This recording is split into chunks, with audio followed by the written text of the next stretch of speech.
Programa ricardoholandini.net.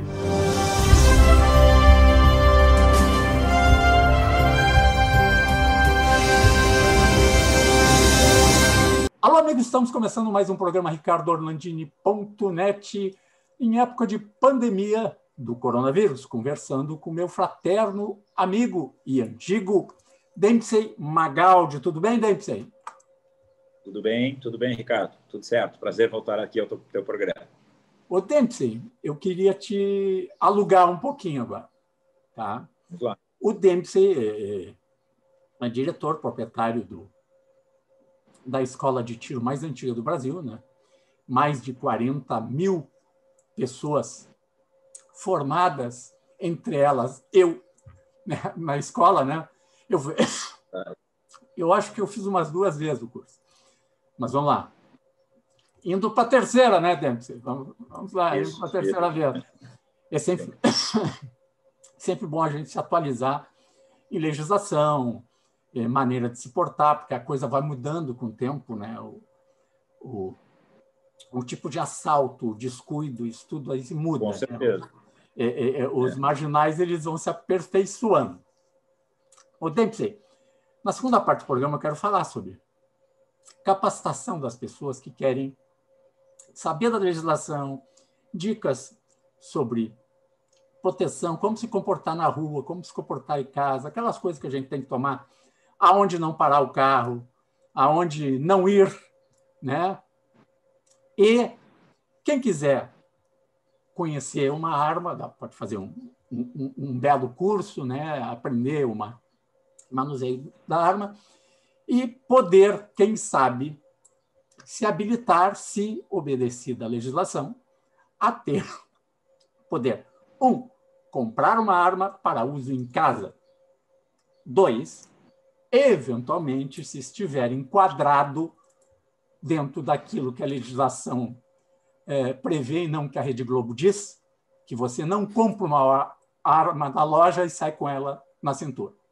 Nunca foi assim e não é assim. As pessoas que possuem arma na cintura ou são profissionais da área de segurança ou estão habilitados e têm o porte de arma mediante teste psicotécnico. Estou adiantando um monte de coisa, faz um monte de teste, um monte de curso. A Polícia Federal ou o Exército avalia essas pessoas, dependendo da categoria que é a pessoa, né? Se é um atirador ou se é uma pessoa que vai portar porque trabalha com valores, alguma coisa, não sei. Vamos lá, precisa de uma arma. Mas não é o que a Rede Globo mente desde o tempo do referendo. A Rede Globo é mentirosa, não só nesse aspecto, mas principalmente nesse aspecto, e muita gente entrou e caiu nessa história do desarmamento, que, na realidade, o estatuto não deveria ser o desarmamento, e sim o estatuto do armamento. Mas, o nome está errado, né, Ricardo? Está errado, né? O nome está errado, a designação, porque a origem desse erro ela vem de quando a lei foi criada em 2003, a 10.826, ela previu o referendo 2 anos depois. E o relator, que foi o deputado Greenhalgh, que escreveu, fez a relatoria do projeto que depois virou a lei que nós temos hoje, ela estabeleceu esse referendo. E esse referendo eles contavam como ganho. Né? Então, o estatuto foi denominado de Estatuto do Desarmamento, porque eles prognosticaram que haveria o desarmamento, que a população votaria pelo desarmamento, o que não era verdade, nunca foi verdade, a população nunca concordou com isso, né? E no deixou Rio Grande claro do Sul foi o quê? Mais de 66 milhões de votos. Tá. No Rio Grande do Sul, quantos contam? 89% no Rio Grande do Sul. No Brasil? Foi o percentual do não. E no Brasil? No Brasil, 66,7%, quase 67%. Toda a campanha dos artistas e da Rede Globo contra o desarmamento, que deveria ser o Estatuto do Armamento.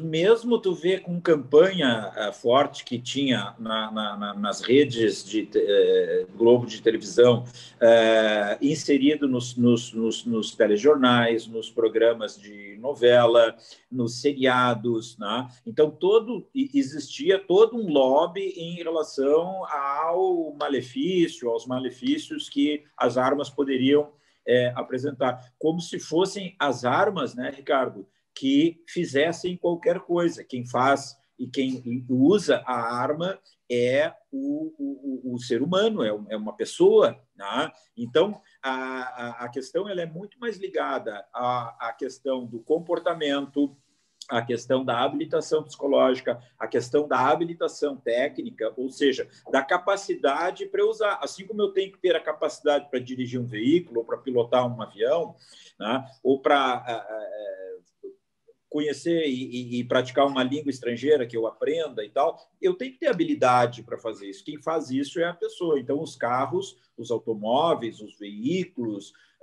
as motocicletas, elas não matam. Elas ficam paradas, assim como as armas também não matam.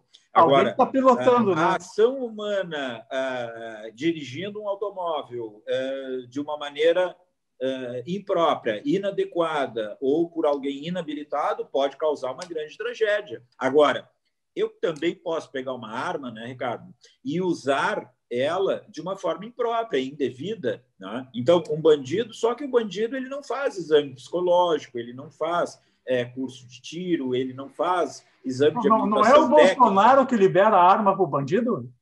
Não, é o cidadão. Eu escutei. Parece que uma deputada disse que o pessoal lá em Criciúma, que é o assunto que eu quero entrar contigo, foi o Bolsonaro que liberou as armas para ele. Eu nunca vi um troço tão louco assim na vida. Como se fuzis pudessem ser comprados em loja, né, Ricardo? Tá? Então, assim, eles tinham 24 fuzis lá, utilizando fuzis 5.56, 7.62, 223. Então, fuzis esses aí que foram blindados de alta potência, né? Então, com certeza, esse armamento pesado ele vem de forma clandestina, vai continuar vindo, né? E não é a legislação e as restrições impostas ao cidadão, né, que deve, e eu concordo, que esteja habilitado, que esteja treinado, que esteja capacitado para usar a sua arma, né? Porque se realmente ele portar uma arma de uma forma assim, sem nenhum requisito, né, e a pessoa não está habilitada, não está preparada, ela poderá até produzir um mau uso, um uso indevido, ou causar um dano, ou usar essa arma numa situação imprópria, inadequada, sem as técnicas necessárias de manuseio e de segurança, porque a pessoa não tem treinamento, não tem formação, não tem a condição adequada para manusear essa arma. Então, a pessoa tem que estar capacitada. Assim como nós temos que estar capacitados para dirigir um automóvel, para pilotar uma aeronave, né, nós temos que estar capacitados para manusear uma arma também. Né? E os exames são diferentes. O exame para registro, que te permite ter a posse da arma em casa, ele é um exame mais simples, ele não é um exame tão exigente, né? E o exame para porte de arma, ele já tem um processo seletivo maior. A pessoa tem que demonstrar, através de tempos e de capacidade de reação, a simulação de situações onde a pessoa realmente apresenta essa condição de defesa que, se ela for exigida, ela vai poder responder. É diferente daquele que tem uma arma em casa, né, para a proteção do lar, da família e do seu patrimônio, e tem o seu patrimônio lá, uma tentativa de violação ou uma intrusão, ou tem uma situação suspeita, ele vai adotar aquilo que a gente orienta nos cursos, uma série de procedimentos protocolares para ele identificar, averiguar o que está havendo, identificar, quer dizer, assim, Ricardo, a situação não é A gente não diz assim, olha, tu ouve um barulho, tu acorda de madrugada, tu passa a mão na arma e vai olhar o que está acontecendo. Não, tem alguns procedimentos que são recomendados, né? Então, quem tem um CFTV, quem tem um colete à prova de balas, não acender as luzes para tu não te tornar um alvo iluminado, não ir para uma janela com luz acesa e escuro na rua, são dicas que a gente dá. E aí sim, aí depois de tu ter um botão de pânico, ter uma verificação de câmeras, se tu tiver esses equipamentos disponíveis e tu fizer essa checagem, né, aí sim, depois vai ter um momento em que tu vais poder apanhar a tua arma, e aonde que essa arma tem que estar? Deve estar não numa gaveta solta do lado da tua cama, ela deve estar num cofre que é tão fácil de abrir quanto tu abre o teu celular hoje. Tu aperta 4 teclas, 4 botões num cofre digital e tu apanha a tua arma, mas essa arma não está disponível para acesso de pessoas que eventualmente têm acesso à tua casa e que podem mexer nessa arma indevidamente ou até desviá-la, né? Às vezes até uma criança, o amiguinho do filho e tal, alguém foi lá e mexeu. Então, para evitar isso, o cofre é recomendado, o acesso é rápido a essa arma que está dentro do cofre, ela deve estar carregada e para pronto uso, e aí, sim, tu acessa e cumprindo aquelas regras de segurança que a gente dá também, né, Ricardo? Então, a pessoa vai aprender a proteger o seu corpo nos seus deslocamentos internos, com os ângulos de parede, para não ser alvejada, não ser surpreendida, vai manter a luminosidade baixa, sem acendimento de luzes, vai fazer esse deslocamento no interior da sua residência com o dedo fora da tecla do gatilho, com a arma num ângulo de cano de 45 graus, para evitar de, num susto ou numa surpresa, a pessoa disparar sem querer, sem o objetivo de disparar. Então, se a pessoa tem esse preparo, tem essa orientação e adota esses procedimentos, ela vai estar protegida, ela vai estar numa situação segura com a sua arma e a sua arma vai prestar um ótimo serviço. E a gente só vai atirar realmente se houver essa necessidade. Mas esses protocolos de segurança na guarda, no manuseio, na averiguação, eles são protocolos que a gente passa nas aulas, nos cursos, nas orientações, porque uma coisa é o tiro, né, Ricardo, que tu faz. Então, assim, tu pode aprender a atirar, tu pode até ser um excelente atirador, né, como tu já atiraste várias vezes aqui conosco e demonstrou a tua capacidade de acertar. Agora, outra coisa é a decisão de tiro. A decisão de tiro é aquele momento aonde tu define, bom, eu vou pegar a minha arma. Então, qual é o primeiro processo desse acesso à arma? Primeiro, tu vai tentar inibir, dissuadir o suspeito, demonstrando para ele que tu está armado, que tu está habilitado, que tu tá atento, tu não está aleatório, tu não está distraído, ele não vai conseguir te surpreender. Bom, quando tu deixou isso evidente, tu já provavelmente neutralizou a ação dele, porque ele vai olhar para ti e vai dizer assim, bom, essa não é a minha vítima preferencial, porque a minha vítima preferencial deve estar distraída, deve estar no telefone, deve estar parada dentro de um carro conversando com alguém, esperando alguém, né? Então, essas são as situações em que a pessoa fica vulnerável pelas suas ações, pelo seu comportamento, pela sua disponibilidade e falta de atenção e percepção à ameaça, ao risco. Agora, o indivíduo armado, ele tem que estar atento, que nem aquele que está atento quanto aquele condutor de um veículo está dirigindo.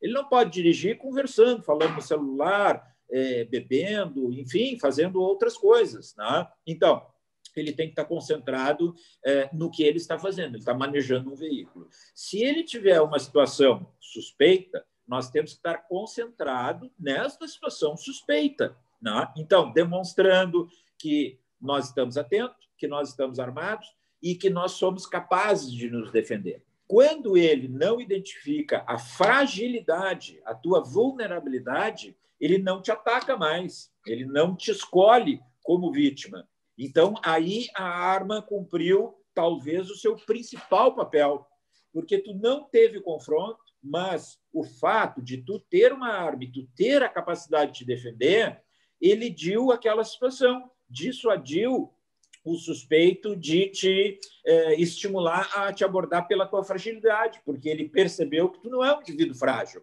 tu é um indivíduo que pode te defender, pode defender a tua família, pode defender o teu patrimônio. Né? Então, isto é que nós precisamos deixar claro de que a arma não é um estímulo ao confronto, não é um estímulo ao tiroteio, né? Ao desafio de dizer eu sou melhor do que tu, né? Mas ela deve funcionar num primeiro momento, pelo menos, como um fator de contenção e de inibição, porque se o lado de lá perceber que eu estou armado e capacitado, tu pode ter certeza que ele não vem.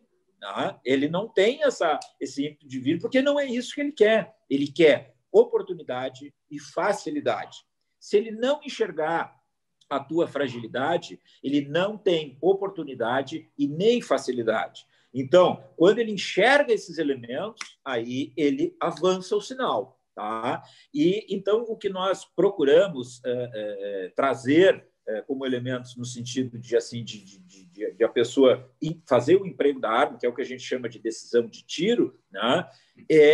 Ela fazer o uso da arma, muitas vezes sem a necessidade do confronto ou do disparo, de maneira a conter aquela situação. Então, isso, no primeiro momento, é o que se busca, e às vezes nós precisamos deixar isso evidente para não haver o confronto. Agora, havendo o confronto, nós temos que estar treinado, capacitado, e aí nós damos técnicas preciosas, de técnicas de tiro, para o saque, para o tiro sem visada, para o tiro semivisado, que esses dois são muito mais rápidos do que com o enquadramento de miras, mas eles dependem da distância e da posição que tu está para poder usar essa técnica, mas tu aprendendo a usar essa técnica, provavelmente tu vai ser muito mais rápido do que aquele que vai fazer o sistema tradicional de miras para atirar. Por quê? Porque tu vai atirar no mínimo 2, 3 tiros antes do disparo daquele que for fazer com o enquadramento de miras. E o normal, o natural, é se procurar o enquadramento de miras. No entanto, Ricardo... Dempsey, nós vamos fazer um rápido intervalo, tá? E nós já voltamos depois do rápido intervalo com o Dempsey Magaldi, diretor da Escola e Clube de Tiro Magaldi.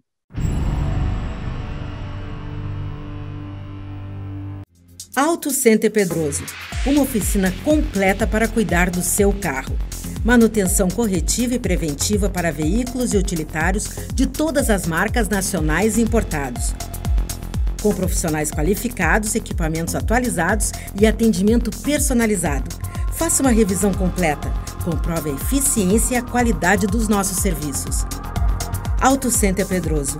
Tradição, confiança e proteção você encontra aqui.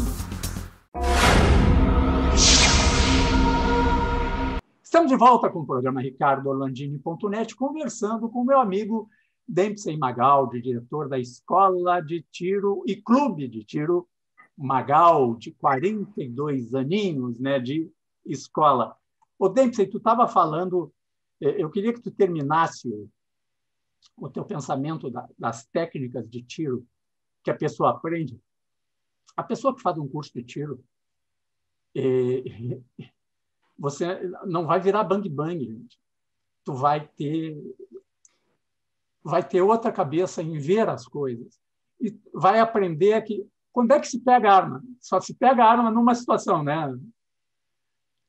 Tem que estar na vantagem. Se tu está em desvantagem, pergunta se o cara aceita cheque. A questão, Ricardo, que fica aí é a questão do tempo, do quando e do como. Tá? Então, quando tu tens... A gente tem uma máxima que a gente sempre coloca assim, essa máxima é uma regra que deve ser observada sempre. Não se enfrenta o mais com o menos. Tá? Então, de repente, tu tens uma situação logística ali de abordagem por assaltantes, em que essa abordagem se iniciou,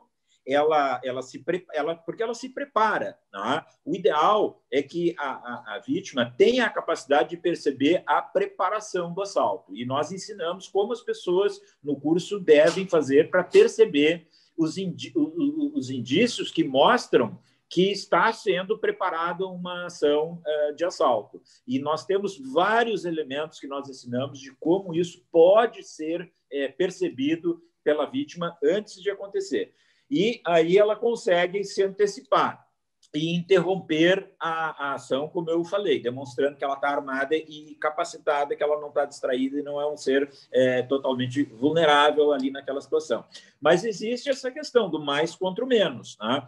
Se tu já sofreu uma abordagem por 2, 3 indivíduos armados que estão apontando a arma para ti, e tu não é próprio tu fazer o saque da tua arma, que não está nem nas tuas mãos, não está disponível, tu fazer o saque e fazer um enfrentamento de atirar em 2 ou 3 pessoas armadas te apontando a arma, com a possibilidade de haver ainda um moita, que se chama, né, que é algum indivíduo oculto ou infiltrado no próprio ambiente onde eles vão fazer o assalto, porque eles também fazem isso. Isso aí é uma dica que ninguém sabe, que ninguém conhece, porque a mídia ela não divulga esse tipo de questão, porque só se identifica esse fato na fase investigatória que a polícia faz, né? Mas eu, como já trabalhei no DEIC e órgãos de investigação da polícia, a gente sabe que isso acontece. E aí o que eles fazem, Ricardo? Eles infiltram num posto de gasolina, numa loja lotérica, num restaurante, aonde eles forem fazer o assalto, eles colocam uma pessoa parceira deles naquele ambiente, como se fosse um cliente, como se fosse um consumidor ali, né? Só que ele é um partícipe, ele está do lado dos criminosos e ele poderá puxar uma arma e fazer um confronto da onde tu não espera, que seria, entre aspas, aquele fogo amigo, né? Porque tu acha que ele é uma vítima e ele é um parceiro do assaltante.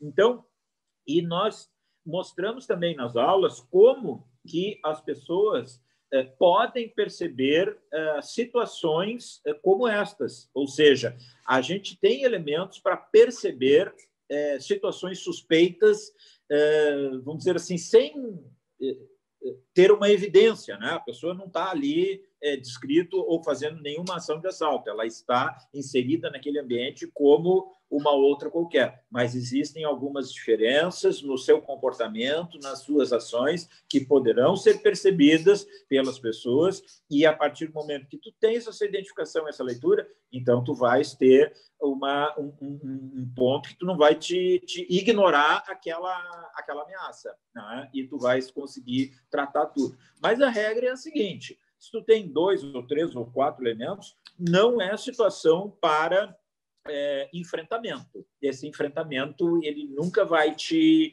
gerar vantagem alguma, porque tu tens uma situação desigual. Né? Tu tens uma arma, tu é uma pessoa, então o menos não deve fazer o enfrentamento do mais. Tá? O que nós podemos fazer é a contenção. Né? Agora, depois da fase de contenção, no conflito, depois de tu já ser surpreendido e dominado, tu tá com uma arma apontada, engatilhada para ti, então aí, nesse caso, para preservar a tua vida, tu tem que seguir os comandos, né? E algumas situações excepcionais onde há o confronto, tu já tens o confronto configurado, bom, aí nessas situações, realmente, aí tu vais tentar te sair o melhor possível com o teu conhecimento, a tua preparação técnica, que vai fazer com que o uso dessas técnicas sem visada, semivisado, te proporcione a capacidade de fazer uma reação mais rápida, mais efetiva, né? E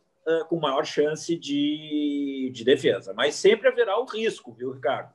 Não há confronto sem riscos. Né? Tem gente que acha assim, olha, e tal, aqui é seguro e tal. Não.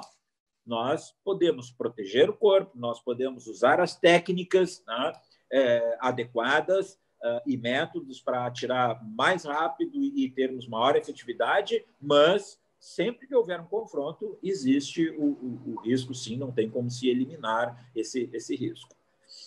O Dempsey, só para encerrar o caso lá de Criciúma, tá? Sim, que não é o caso de Criciúma. Vamos lá, não é o caso. É um caso de repercussão nacional. É um caso de repercussão nacional que acontece em todos os estados. Mês a mês tem um desses, o crime organizado, que está muito bem informado, muito bem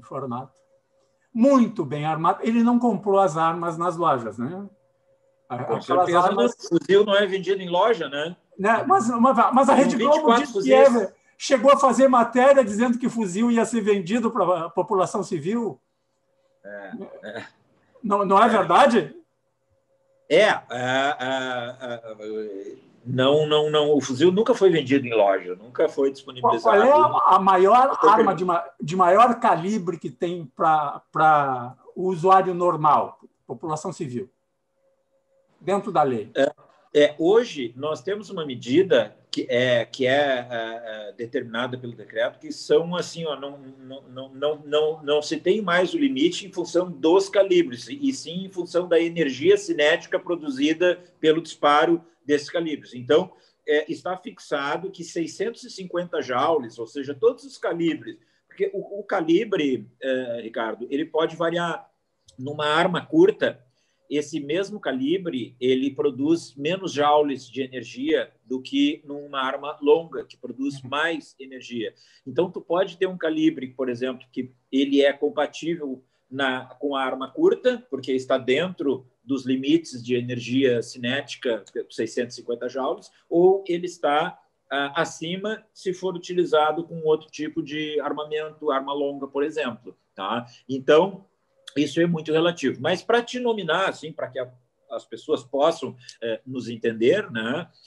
Nós temos hoje, como calibres permitidos, né? 357 Magnum, 44 Magnum, tá? Que estão com revólveres, né? Estão dentro dessas categorias. Nós temos pistolas 9mm, 40, 45, né? Todos esses calibres, hoje, eles são vendidos em loja e eles estão dentro dessa categoria aí dos 650 joules. Tá? Agora, se tu pegar essas armas aí que os criminosos estão utilizando e empregando em operações muito bem organizadas e tal, do crime organizado, né? Tu vais encontrar 556, 223, 762, né? Todos esses calibres são calibres que foram blindados, são calibres de alta potência, utilizados com fuzis automáticos ou semiautomáticos, enfim, com grande capacidade de penetração, de disparo, de alcance. São armas com finalidade, muitas vezes, utilizada em atividades militares, armas que podem ser utilizadas em guerras, em confrontos e tal, em operações militares ou operações policiais, né? Então, é um tipo de armamento que só pode ser utilizado por pessoas que efetivamente estejam capacitadas para fazer isso. Então, essas aí estão dentro. E todas as armas automáticas também são restritas, né? Não tem nenhuma arma automática, só os bandidos. Os bandidos usam, eles têm, o crime organizado tem essas armas automáticas. Mas, mesmo aqueles que dentro da legislação, né, podem adquirir, não podem adquirir nenhum calibre de arma automática, né? Então, aí também tem que... Às vezes, as pessoas acham que... Porque elas têm uma pistola... eu tenho uma pistola automática, né? Então, assim, a pistola não... As nossas pistolas, todas, elas não são automáticas. Elas até podem. Tem modelos de Glock, por exemplo, que tu bota um conversor lá e nos Estados Unidos, por exemplo, pela legislação deles, se eles podem ter aquele seletor automático, o automático é o seguinte: tu aperta o gatilho e ela não para de disparar. Ela fica disparando intermitentemente, né, continuamente. Agora, se o semiautomático, que é como são os nossos sistemas de pistolas permitidos no Brasil, tu vai ter que ela engatilha automaticamente. Então, tu atira e ela continua engatilhada. Então, isso facilita uma sequência mais rápida de disparo e mais precisa. Essa é a semiautomática. Mas precisa haver a voluntariedade do usuário de efetuar o disparo. ele tem que efetuar o comando. E nas automáticas se torna perigoso, porque daqui a pouco o indivíduo colou o dedo lá no fundo e ela não para de disparar. Dempsey, muito obrigado pela tua participação aqui no programa RicardoOrlandini.net, que você assiste nos canais 20 e 520 da NetRS, no Vale dos Sinos 26 e 526, e em nossas redes sociais. Até um próximo programa.